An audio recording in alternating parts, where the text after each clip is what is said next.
Ang registration officer sa PSA Davao Region, mga kasama si Ma'am Baby Jean Alid. Ma'am Jane, maayong buntag po, ma'am.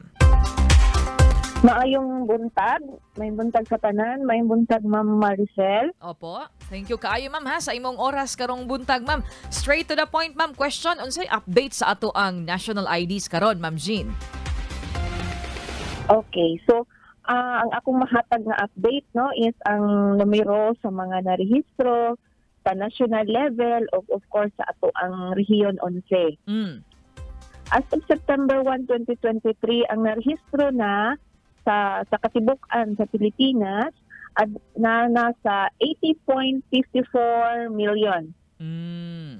Oo. Kung ang na-deliver nga PhilID cards na sa 38.51 million, Okay. o ang atong na-issue na PhilID na sa 40.61 million. Kung moadto naman kita sa rehiyon 11 no, sa Davao Region sa katibukan, as of September 15, ang narehistro na anaa sa 4.1 million. Ang atong registration rate no, kung ikumpara nato kana sa ato ang populasyon sa base sa 2020 nga census of population, anaa na kita sa 89.56%. Okay. Kung diin ni ana ang katong physical ID card nga na-deliver sa PhilPost, ana sa 2.7 million. O ang atong ePhilID katong printed, ana sa 1.8 million. All right. Sige, so that's statistics po, Ma'am G, no, as of September sa inyong last na pag-distribute sa ato ang mga national IDs. Ma'am, karon na ma'am, suggest si Senator Bato de la Rosa nga gumikan lagi medyo taas-taas pagiding panahon, dako pa pod nga budget ang angay natong igahin alang sa ato ang mga physical IDs sa national ID nato, ma'am, no? Unsay ma'am, tan-aw ani sa PSA, ma'am, gina-consider ba ni sa PSA, ma'am, nga undangon na lang daw, ma'am, ang pagprint o ginibang physical IDs o himuon na lang siyang digital, ma'am? Okay, so duha ka pangutana, ma'am, no? So ang una ko na pagtubag ang ikaduha. Katong himuon nga digital ang atong national ID. Oo. So dili na nato na kinahanglan nga buhaton no, kay from the very start ang atong yung national ID ang tumong gyud ani is digital. Okay. So digital gyud kana, pero akong tubagon ang ikauna nga pangutana nga undangon, dili siguro kung makakomento ma'am no nga undangon, pero sa ako alang pagtan-aw, ma'am, dili pa siya nato pwede nga undangon gyud.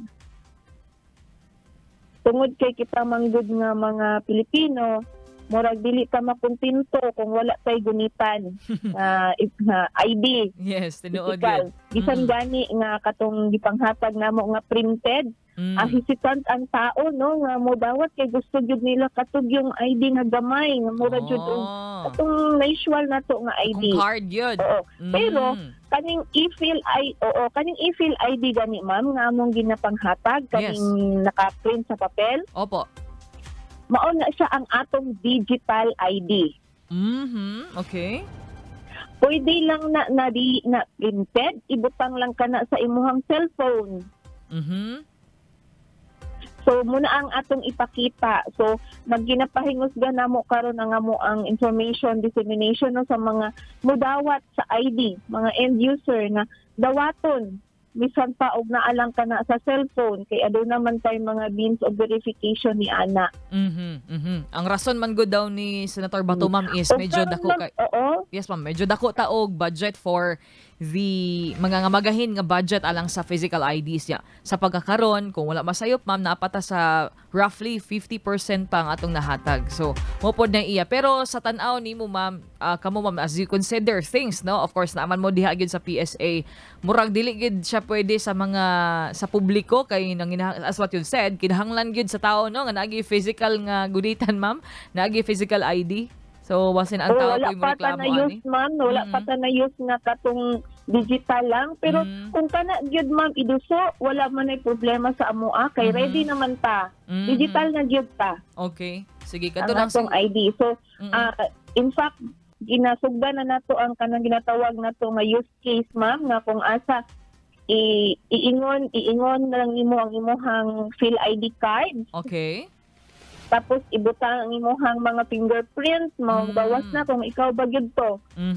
So, Okay. ingana ang tumong sa tong Phil ID. All right, sige po. So at least klaro ma'am kay naay mga nag-comment din nakulbaan sila kay ilang cellphone ba yung taon ma'am keypad niya. Unsa man nagma-digital disod kayo no?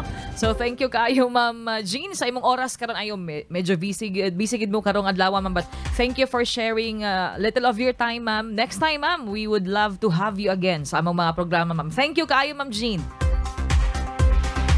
Salamat sa pag-imbita. Yes po. Salamat kaayo. Si Ma'am Jean or Baby Jean Alid kasama ang registration officer sa PSA Davao Region. Radyoman Michelle Miral Galve.